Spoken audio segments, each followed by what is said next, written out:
Jesus said, love your enemies, do good, and lend, expecting nothing in return. The problem is that not everyone is easy to love. And you know the ones. You know that jerk that cuts you off in traffic, your neighbor's bratty kids, your insufferable Aunt Mabel. But as our verger walks around with this banner that has been in front of our sanctuary doors, I want you to look at it and think about it very carefully. Because what does it say? It says, love your neighbor who doesn't what? Look like you, think like you, act like you, love like you, speak like you, vote like you, pray like you. No exceptions. Jesus said, love your enemies and do good and lend, expecting nothing in return. Yes, you all may sit down.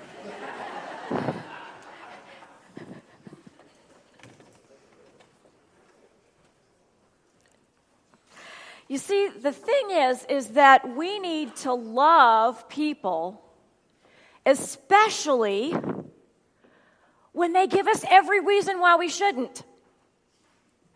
We need to love. Not only is this what Jesus commanded us to do, but it is what we are to do for the common good of humanity. For us to experience humanity in its fullest form. We are to love without exception. Because when we open up our hearts and we let God in, love enters in. God enters in. Love gets real. And what happens when love gets real? Lives change. Judgments and stereotypes change.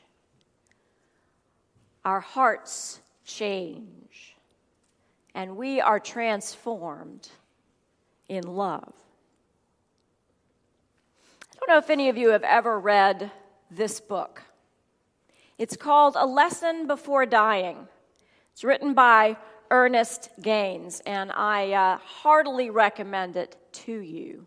It's one of those books that I reread over again because the message is so profound.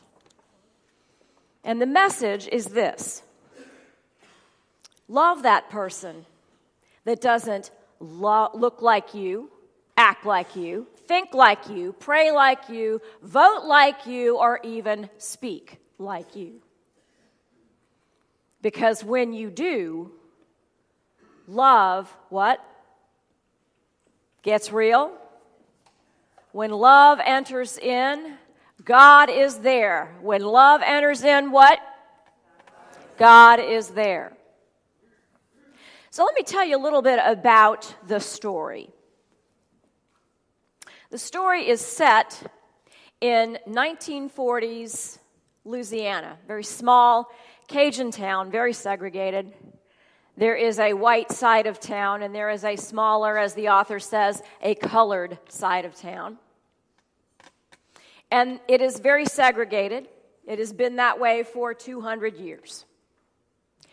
And the blacks there in what they call the Negro Quarter, that's the neighborhood, the blacks there have learned over 200 years that they need to keep their place, that they need to not talk up or act too smart to the white man because impudence can get you jailed or worse.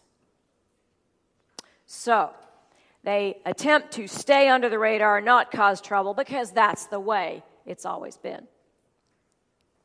Well, this is a very oppressive place, as you can imagine, for the main character. And his name is Grant Wiggins.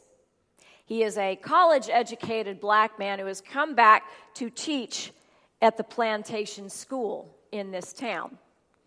And he lives with his aunt, Tante Lou, and he hates it.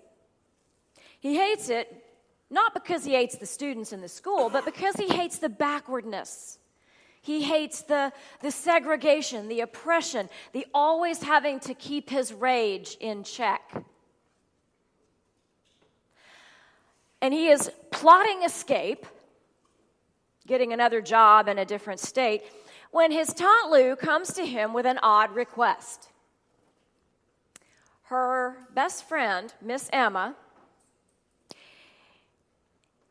has a problem, and she needs some help. And the problem is this: her godson Jefferson is in jail. He has been framed for a robbery he did not commit, wrong place at wrong time. But a white man was killed, and the other people that were with him were killed. He is the only survivor of this foiled liquor store robbery. And of course, he is found guilty of the crime, convicted, and sentenced to death. Now, to make matters worse, Jefferson has grown up playing the role that the white people there expect him to play. He is without prospects, without expectations, and he is not really even considered human. He's another nameless, faceless black person in this small southern town that is very unforgiving.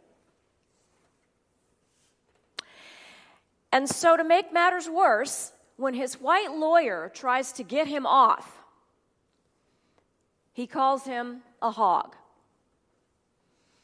And the lawyer says, "Gentlemen and ladies of the jury, take a look at this man. Do you see a modicum of intelligence on this face? Does he know the poets? Does he know Yeats? Does he even know the size of his shoes or his clothing?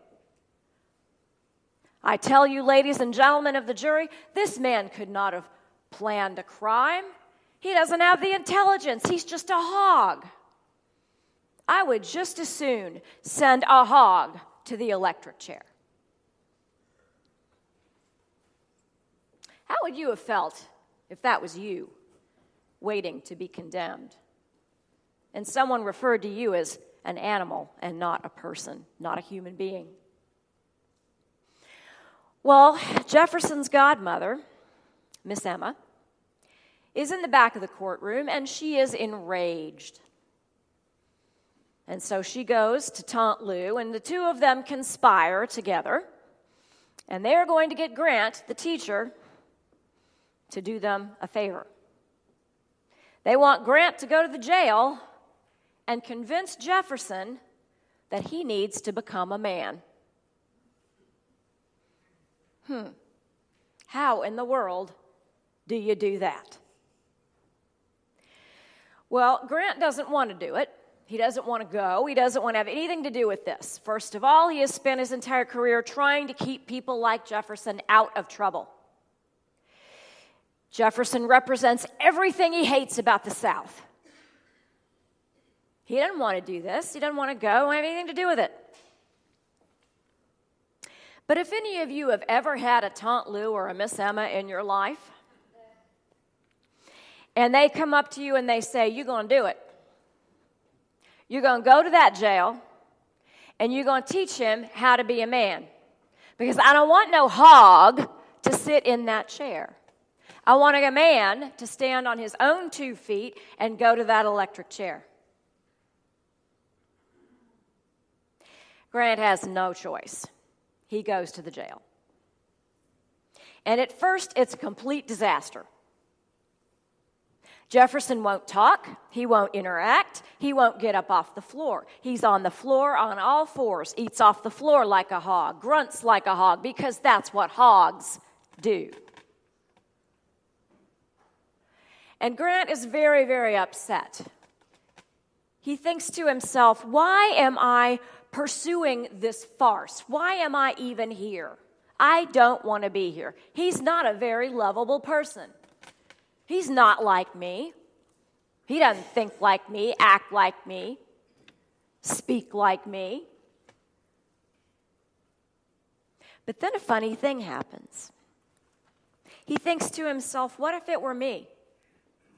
What if the roles were reversed and I was the one who was falsely accused, falsely condemned to death?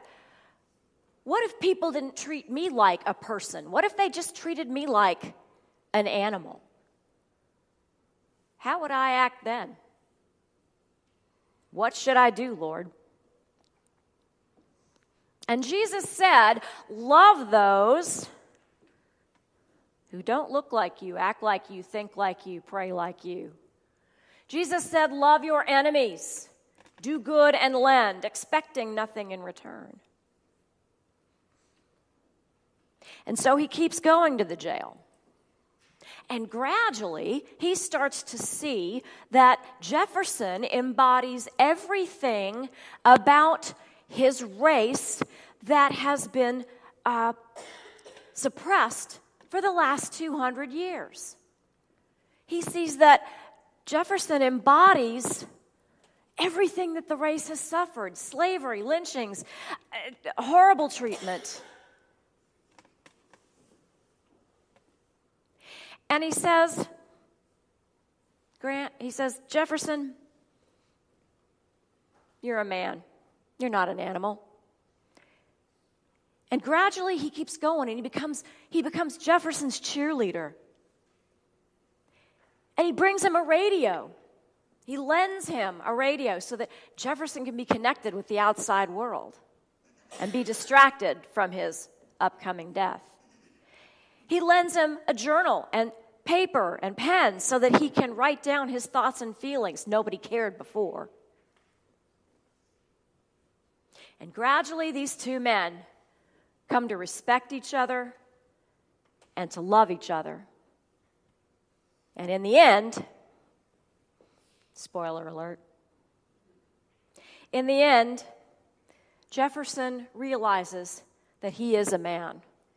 He has regained his self-respect, and he has garnered the respect of everyone in the town. And he faces his death with courage and with dignity. He has indeed become a man. Why? Because love got real. Love entered in. God entered in.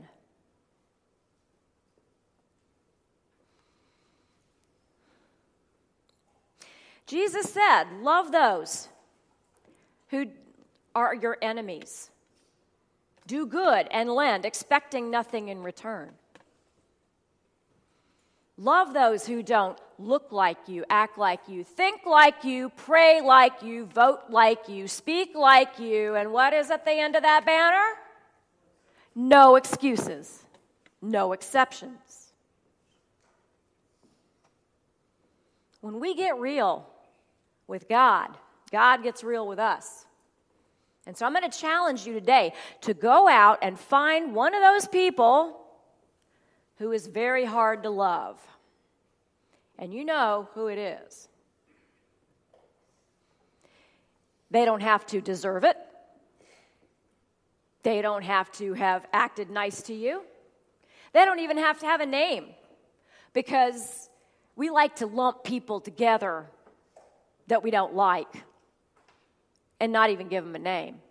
Those people, those refugees, those immigrants, those crazy people, because they don't think and act like us. So you go find one of those people today and you love them. You love the heck out of them. And you find that when you do that, the transformation that God is going to bring about your life, that love that will be pressed down, shaken together, running over, placed into your lap, you will find that the love gets real, because God enters in. When God enters in, the love gets real. When God enters in, when God enters in, when God enters in, amen.